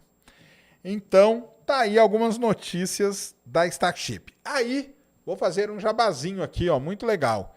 Existem grupos, tá, de discussão. Na verdade, não é discussão, porque você entra e fica calado lá, nem tem como você mandar mensagem. Só quem é ADM, só quem é escolhido pelos ADMs é que pode mandar mensagem. Esse grupo ele é muito legal. A gente fica o dia inteiro, ele está sempre sendo atualizado com notícias, com imagens e tal. Então, o Cris vai deixar aí na descrição. Joga aí no chat pra galera. Tem dois, tá? Um primeiro é de atualizações espaciais, esse aí é mais geral. E tem um segundo, que ele vai jogar aí também, que seria aí da questão do Starship. É focado no Starship. Um é de atualizações gerais do espaço. E o outro é focado no Starship. Tá bom? Então tem 2 grupos aí. Vocês entram, não tem problema, galera. O grupo só fala quem é DM e é só falado coisas relacionadas ao espaço. Então entrem aí nesses grupos, fiquem lá, porque é muito legal mesmo, tá? Vocês recebem informações que vocês não veem em lugar nenhum. Não veem em lugar nenhum.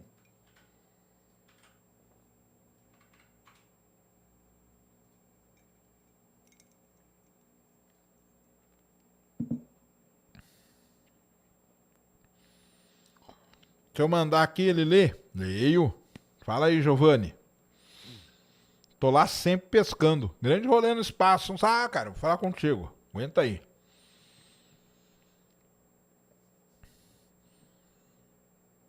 Aqui de Maricá. Vendo sua aula de alta tecnologia. Obrigado por nos trazer conhecimento. Tamo junto. Paulo Vitor mandou em 99. Pulei seu superchat? Puta.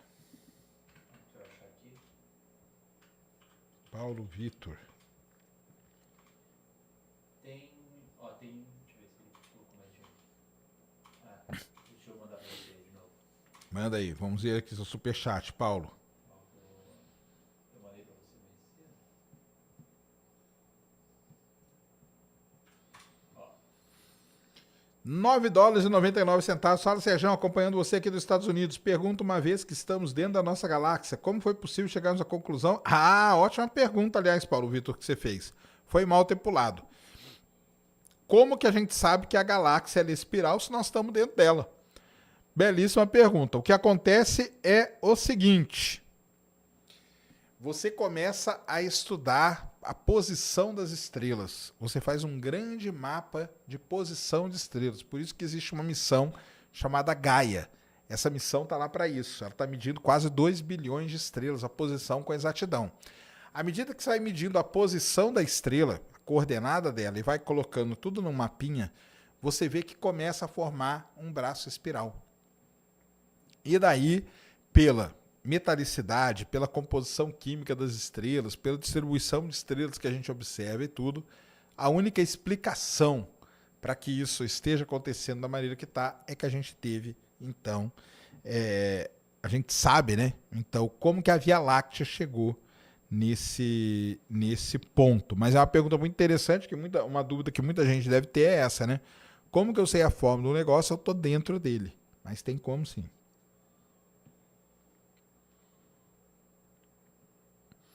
Sérgio, você tá no mundo da Barbie? Tô aqui, ó, cara. Pegamos uma mesa ali, ó. Mesinha rosa, emprestada ali do Prosa Guiada. Por enquanto só pegamos a mesa. Porque ali tem umas esculturas. Tem umas coisas ali, tem, né? Tem uns foguetes. Ali tem foguete. Ali tem foguete. Ai, viu? O Flow me expulsou. Vocês gostaram do cenário aqui? Gostaram? Não me expulsou não, cara. Eu tô no mesmo cenário. Exatamente no mesmo cenário. Mas o que é, né? Fazer um posicionamento de câmera, jogar uma luzinha aqui embaixo, ó, pra dar um charmezinho aqui, ó, azulzinho aqui, ó. Não tá legal? Fala aí se tá legal.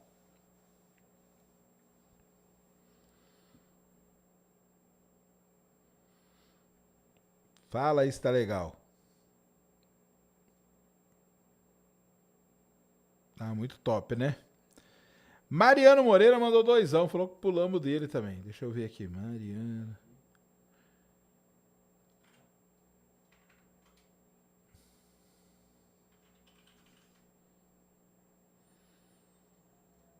Esse é o pulou o meu.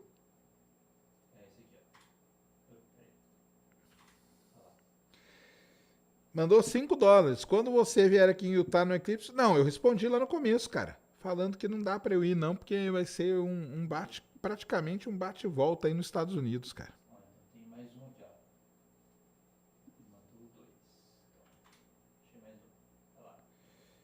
Ah, tá, porque quando ele falou, né, eu falei do Bryce Canyon, ele mandou 10, eu já visitei o Bryce Canyon e tem uma Síria lá chamada Vernal, que é muito famosa pelos fósseis do dinossauro. E quando você olha nos canyons dela, você vê as divisões da cor das eras geológicas. Aí não, isso é muito bonito, o Bryce Canyon, o Bruce Canyon, você vê ali perfeita, você lê, né? Você lê a história do planeta Terra nas rochas. Tem pessoal que chama que é Biblioteca de Rochas. Em que ano você fez vestibular para a USP? 1993. 1993, que eu comecei a estudar em 94, é isso mesmo. Tá? Ah, tá pedindo aí pra falar um pouco dos quadros aí, Sérgio. A Gabi mandou. Quê?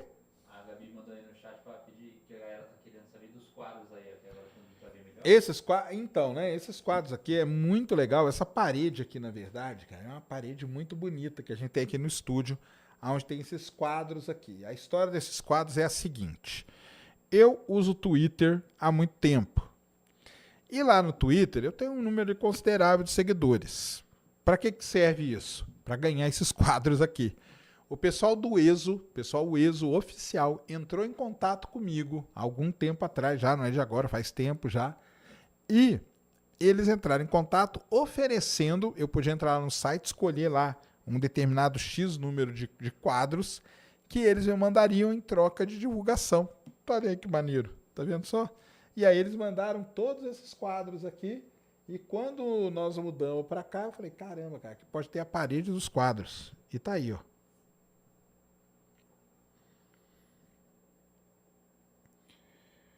Tem a possibilidade de estudos de núcleos dos planetas do nosso sistema solar baseado no exemplo da Terra? Ah, em análogo pode ter.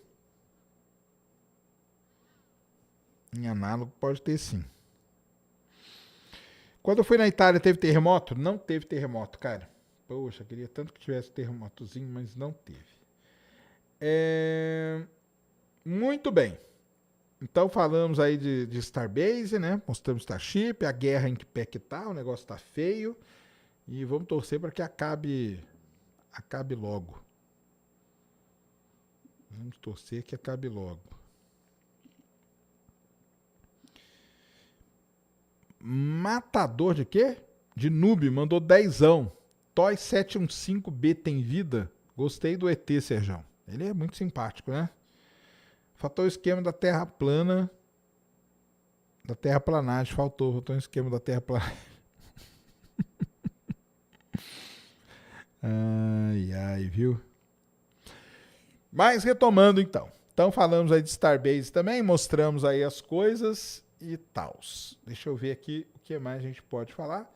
Ah, muito bem. Podemos falar do TOI, então, 715. TOI 715 é um exoplaneta muito provavelmente, né, rochoso, bem parecido aí, é uma estrela muito jovem, aonde foi encontrado, então, pela TESS, tá? Pela TESS, é uma estrela anã do tipo M, anã vermelha, está a 137 anos-luz de distância da Terra, e foi encontrado nessa estrela chamada TOI 715, TOI quer dizer TESS, Object of Interest, encontrou um exoplaneta que é uma superterra. A órbita da superterra é de 19 anos, tá? Então ela gira o ano, 19 anos, 19 dias, o ano nesse exoplaneta, é isso aqui, ó, Cris, que eu vou mandar para você agora.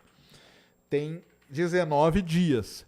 E o grande lance é o seguinte, por que o matador de nuvem está perguntando isso? Porque essa superterra foi encontrada na zona habitável da estrela. Então nós temos uma superterra detectada na zona habitável de uma estrela. E aí o pessoal começou a levantar a questão se ela poderia ter vida. Poderia. Isso aí a gente não sabe, né? Pouco provável? Bem pouco provável, tá? Bem pouco provável mesmo. Mas que pode ter, pode que ela está na zona habitável, que já ajuda bastante, tá? Então tá aí, ó, mais uma descoberta de exoplanetas para vocês, que já vão somando aí 5.600, eu acho, exoplanetas descobertos até o momento. É muita coisa e isso ainda vai piorar ou melhorar, dependendo do seu ponto de vista, porque vai começar a vir muito mais disso aí, tá bom? Vai ter 5.600, 5.500 alguma coisa, tá? Então, isso é o que eu queria falar também desse exoplaneta aí, que tá muito legal. 1.016 pessoas votaram. Etevaldo, 32%. Goiabinha, 27%. E quem ganhou aí foi Varginho, com 41%. Então, ó, vira aqui, meu filho. Vira aqui para mim. A partir de hoje, você é batizado aqui no Ciência Sem Fim como o grande Varginho. Varginho que ganhou? É. Varginho, você é o grande Varginho. Esteja batizado, espero que você faça o uso bem devido e correto desse nome que você acaba de ganhar. Isso, então tá aí, ó.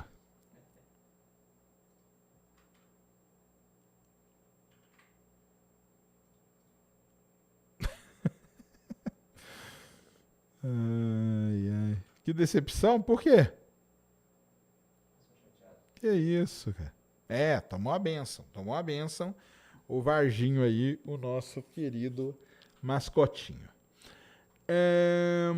Que outra coisa que eu ia falar aqui pra vocês também? Ah, tem uma outra coisa aqui.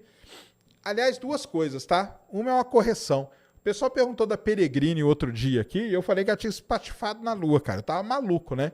A Peregrine foi aquela sonda que ela foi mandada. Quando ela liberou ali do foguete, ela teve um problema ali, que começou a vazar combustível, e sem combustível ela não poderia fazer as manobras de pouso na Lua.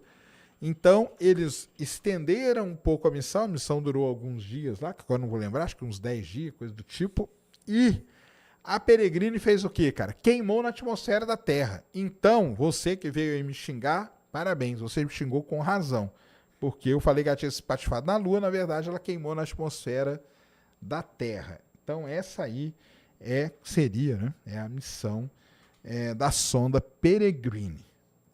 Então, isso é uma coisa importante falar.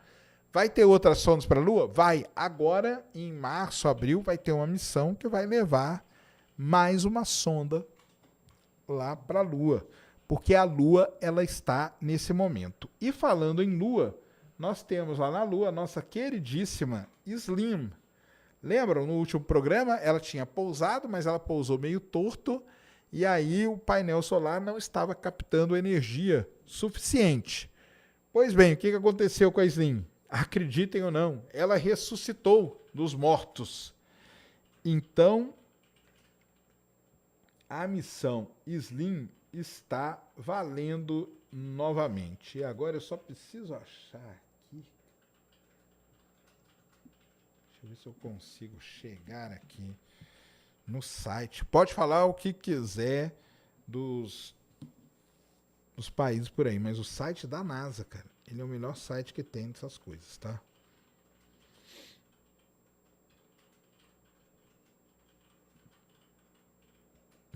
Não tem, não. Mas, enfim, a Slim, o que aconteceu com a Slim? A Slim está na superfície lunar, ela conseguiu gerar energia, ela ressuscitou dos mortos e está fazendo imagens de novo, muito legal, transmitindo tudo e acompanhando todas as atividades em Starbase, porque é o dia inteiro com atividade. É uma cidade aquilo ali. Lembrando que a cidade ali mesmo, onde fica, é Brownsville, no Texas, mas você indo até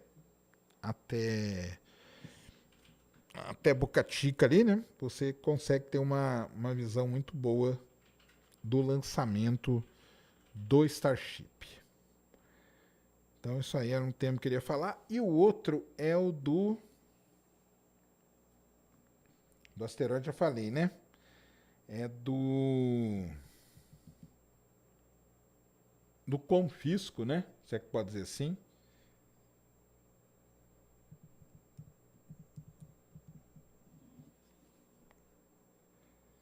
Aqui, ó. O DoD, que é o Departamento de Defesa dos Estados Unidos, requisitou, tá? requisitou terminar aí o Starship para missões individuais, ou seja, missões que só vão, né, os envolvidos aí no negócio. Então, o DoD acontece isso. Ele acaba se envolvendo em coisas que ele não é chamado, mas até aí, então, tá tudo bem para quem acha que tá, né?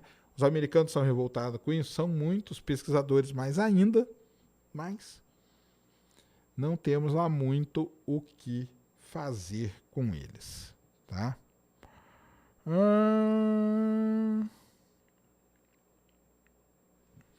Foto? Todo mundo aí tem foto com o ET de Varginha? Não tem, não, cara.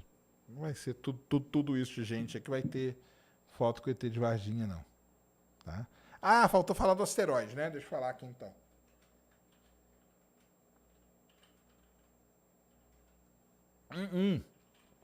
Não faltou, não, cara. Eu falei do asteroide, sim. Que passou aí perto da Terra, mas que não ofereceu risco nenhum. Não ofereceu risco nenhum. Risco zero aí do asteroide que passou perto da Terra.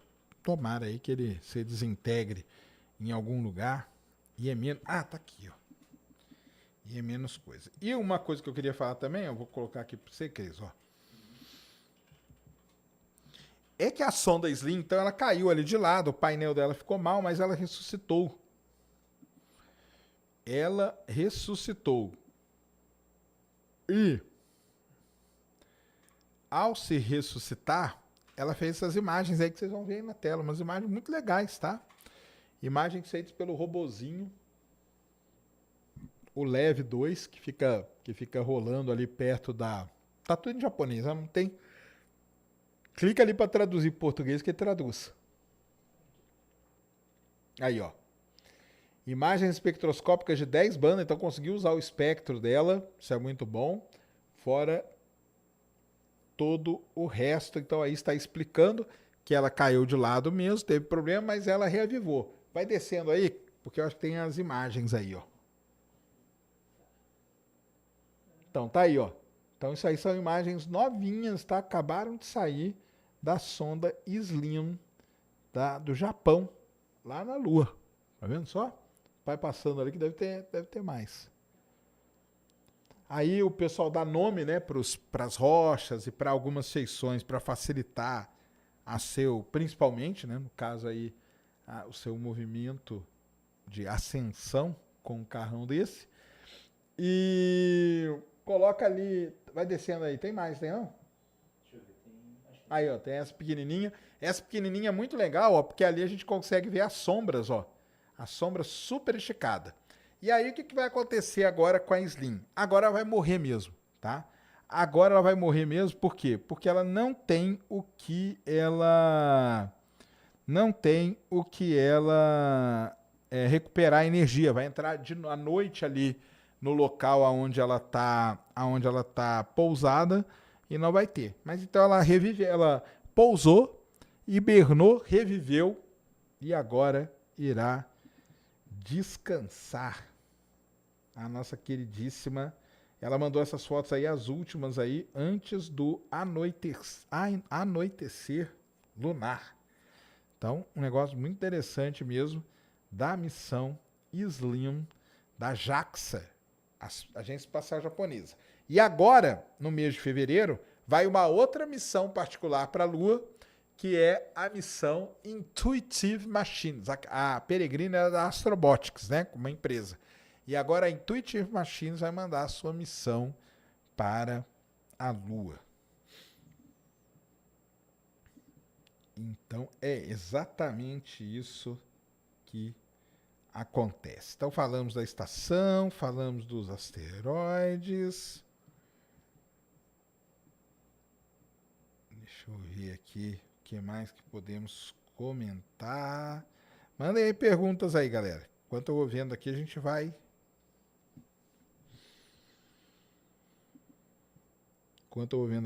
se entretendo. Giovanni Santiago mandou 10. Quando a Lua está crescendo ou minguando, as marés são menos afetadas, ao contrário da lua cheia, apesar da gravidade lunar ser constante, porque a influência varia com as fases. Boa pergunta, Giovanni, pelo seguinte, a órbita da lua ao redor da Terra não é uma órbita como a gente conhece, é uma órbita bem circular, e isso aí pode representar tudo isso. Beleza? Então, a influência não tem nada disso. Tá? A Lua, ela age como uma massa só. E é isso que vai influenciar as marés. Se ela está numa determinada fase, não tem problema. Agora, quando ela está alinhadinha, tem. Por que isso não acontece sempre? Porque existe uma variação na inclinação da órbita da Lua com relação à Terra. Uma variação de... não vou lembrar agora. 5 graus. 5 graus. Tá? 5 graus. Por que tu só responde superchat? Não tô respondendo só superchat não, cara. Manda aí pergunta interessante que ela será respondida. Marcos Mateus mandou 5. Sérgio, manda um abraço pra família Carão, Areia Branca, Rio Grande do Norte. Um salve, tamo junto, tá?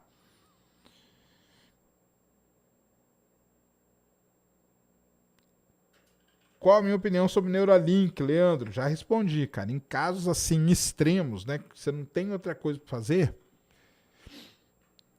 eu acho que é válido. Agora, sei lá, de graça, eu acho que não.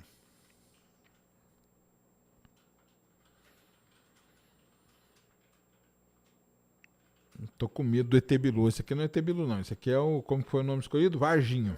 Varginho. Então agora nós temos o Juquinha, palmeirense, e o Varginho, tá?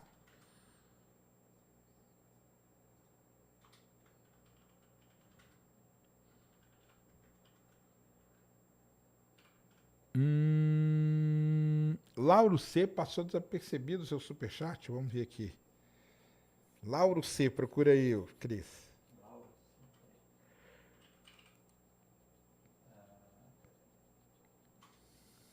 Ele mandou um monte. Sério? Mandou uns 5 superchats. Cola aí, vamos ver. Não sei qual que é. Olha, tenta ver o último. Ó, esse aqui é o último que ele mandou pra ver se... Cola aí pra mim. Mandei. Lauro C. mandou 5. Sérgio, a Parker Solar Probe ainda está nativa? Claro que está. Quais as descobertas recentes e como ela é feita para aguentar a temperatura? A temperatura ela aguenta porque ela tem um escudo de calor muito poderoso, tá?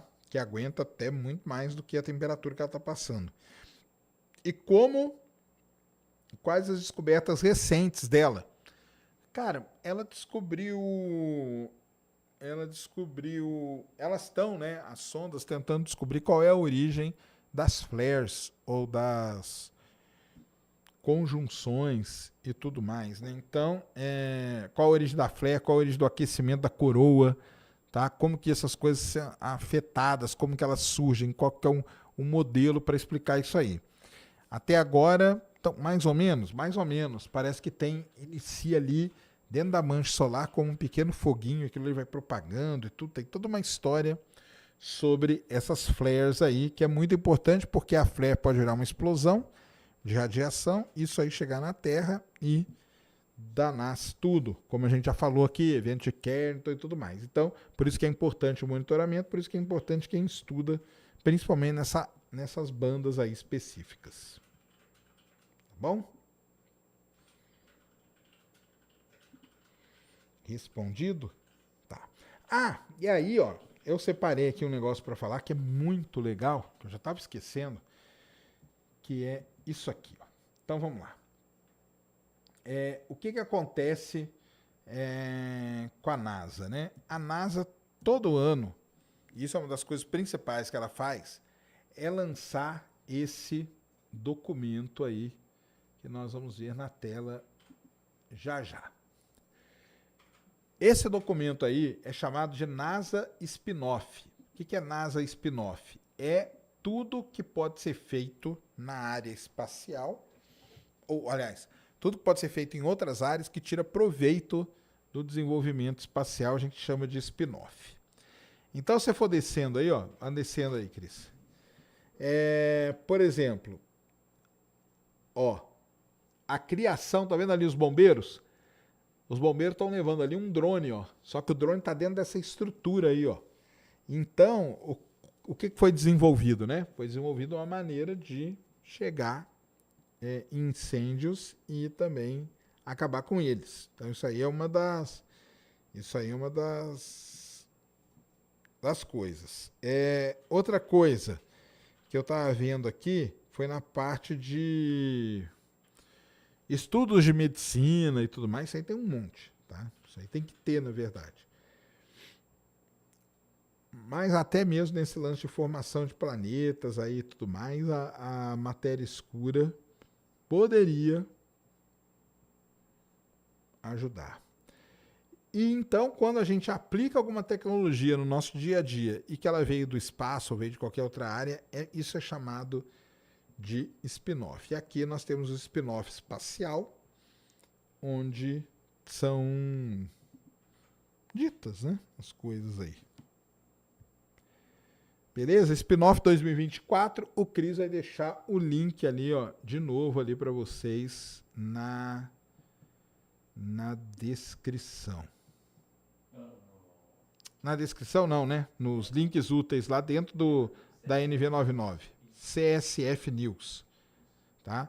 Na descrição você tem os links para as páginas ali de WhatsApp que falam sobre tudo que está acontecendo em Starbase. Tá? O áudio tá baixo? Tem um pessoal falando que o áudio tá baixo, cara. Aqui pra mim tá normal, tá de boa. Aumenta? Ele tá com um apitinho. Ah. É aquele negócio aqui que a gente tem esse problema aqui. Ah, tá. Mas se eu vou aumentar muito. Aí eu aumento o apito também. É aquele apito forte. Então eu não tô conseguindo aumentar tanto. Quer tentar fazer aquele esquema de virar? Pra ver se vai adiantar aí?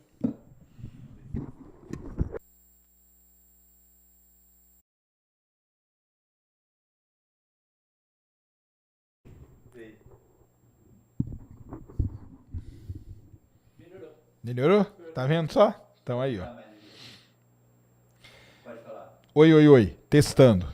Tá aí, ó. Melhorou, saiu o apito. É aquela coisa É, que faz, né? é aquela coisa, não tem explicação. Tem coisas na vida que não tem explicação. Tem vontade de fazer um podcast com alguém da gringa, Neil deGrasse Tyson? Tenho, com o Neil deGrasse, com o Brian Greene, principalmente. Mais com o Brian Greene, sabia? Paulo Dantas, fala sobre a construção da base lunar. Cara, essa semana aí não teve nem notícias sobre isso muito, tá? Mas as bases lunares, elas vão ser construídas aí. Estados Unidos, NASA, ESA, tá? Tem alguma possibilidade de viajarmos algum dia para outro universo? Não tem, cara. Manda um salve para Itabira. Ó, grande Itabira. Existe... Caramba, cadê?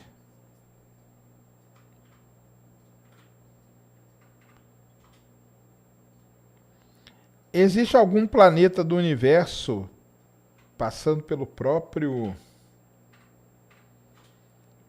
processo que a Terra passou, mas gerar vida? Então, não tem, né? A gente descobre coisas mais novas, né? Tem que esperar esses chegarem nesse processo, tá? Jefferson William mandou 5. Sérgio, se o Sol teve irmãs gêmeas, será que elas entrariam no mesmo estágio que está 1? E qual seria, deve ser, né? Qual seria esse estágio? Então, sua pergunta aqui tem duas fases. Sim, o Sol teve irmãs gêmeas. Existe um trabalho muito interessante que é feito aí pelo mundo, que é em busca das irmãs gêmeas do Sol. Isso é muito difícil de fazer na astronomia, extremamente difícil, mas esses caras fazem isso. E depois você está perguntando aqui...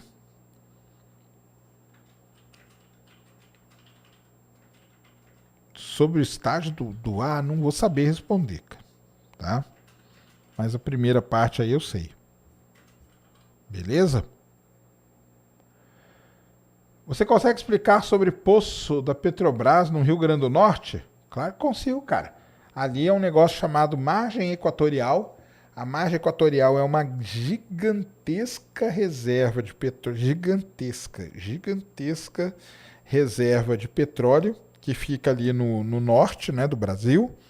E depois de muita briga, muita confusão, a Petrobras conseguiu licença para furar um poço, o que é excelente, porque aí vai controlar e a gente vai saber se é daquele jeito mesmo. Tá? Já acompanhou junto com a equipe o monitoramento do Sol? Nunca acompanhei.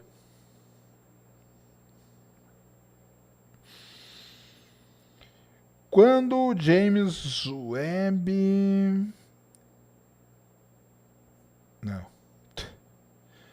Tem novidades da Juno? Tem novidades da Juno. Amanhã ela tá passando por... Amanhã? É amanhã. Amanhã ela tá passando por Io de novo. Tá?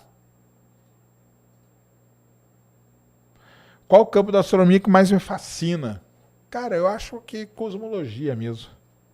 Saber o início e o destino do nosso universo.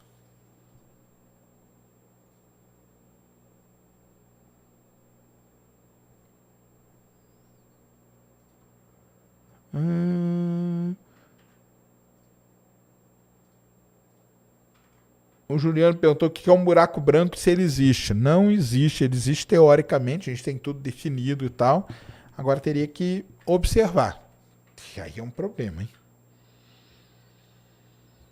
Aí é um problema.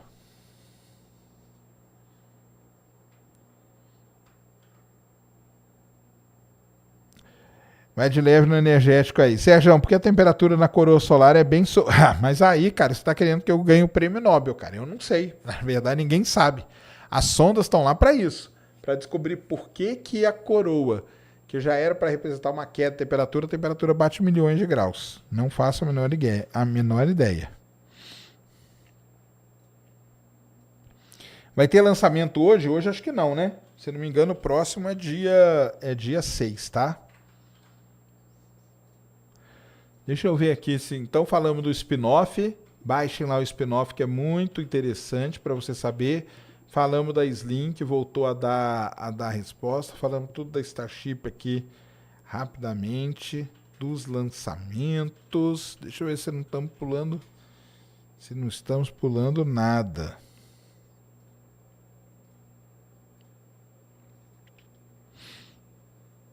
E aparentemente não, hein? Aparentemente está tudo certinho. Deixa eu ver aqui o que mais. Falando da Slim, então. Cara, eu acho que é isso, hein, que a gente tinha para falar hoje. Falamos do spin-off, das galáxias, do DoD.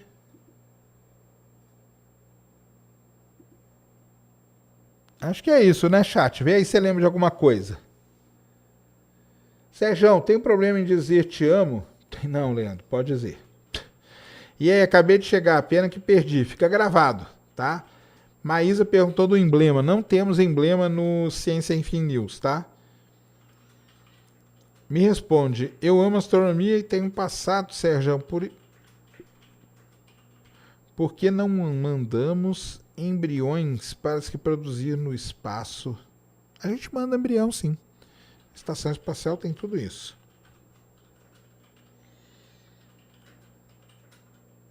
É verdade que a viagem para a Lua foi adiada? Foi adiada, tá? Ela foi para 2027. Vamos esperar agora o que vai acontecer.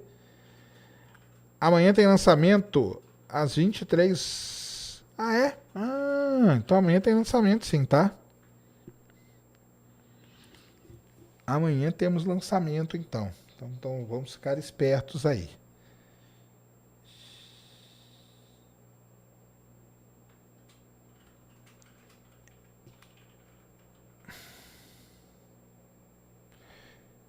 Vamos ver aqui. Não é porque eu quero te conhecer. É porque você merece, viu, seu João? Você... tá bom. Tamo junto aí, cara. Tá? Porque os foguetes têm essa forma aí, né? Porque é a forma, igual disse o Elon Musk, mais fácil para eles rasgarem os céus. Galera, acho que é isso, hein? acho que é isso. Passei aqui por tudo. Nós estamos planejando para semana que vem. O Ciência Sem Fim News vai ser na quarta-feira, tá? Precisamos saber, vocês gostaram do cenário? Está aprovado? Com essa luzinha aqui preenchendo, com essa nova, meio nova aqui, novo enquadramento. Me respondam aí. Me respondam aí se vocês gostaram do cenário. Primeira pergunta é essa. Gostaram do cenário? Podemos continuar desse jeito? Que a gente quer fazer o que agrada a vocês.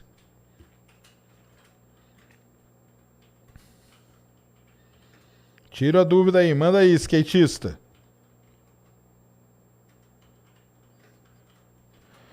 Tá perfeito. Boa. Mande aí sua dúvida. Giovanni Santiago mandou 10. Ao encontrar o Hélio 3 na Lua, como será refinado e quanto de energia ele duraria? Você não refinaria ele lá, tá? Não refinaria ele lá.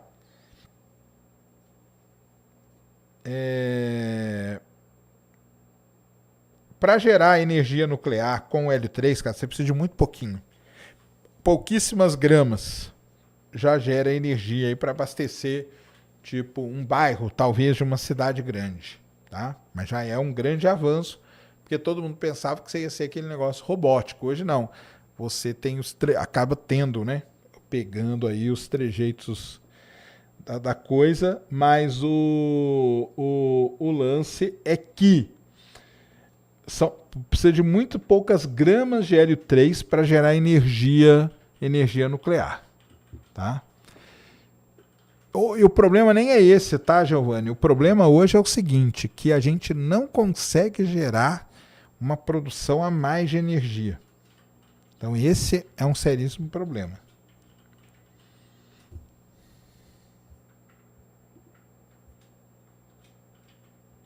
Ficou show. Gostaram Então gostaram do cenário? Muito obrigado a todos que responderam. Gostaram dos temas abordados? Esse lance assim de trazendo essas notícias, vocês estão... E aí, família, o que vocês acharam? Sensacional. Curte, compartilha, segue a gente, porque todo dia eu tô trazendo o melhor do Sérgio Sacani, Ciência Sem Fim, aqui pro canal. Um beijo a todos, fui, tchau, até a próxima.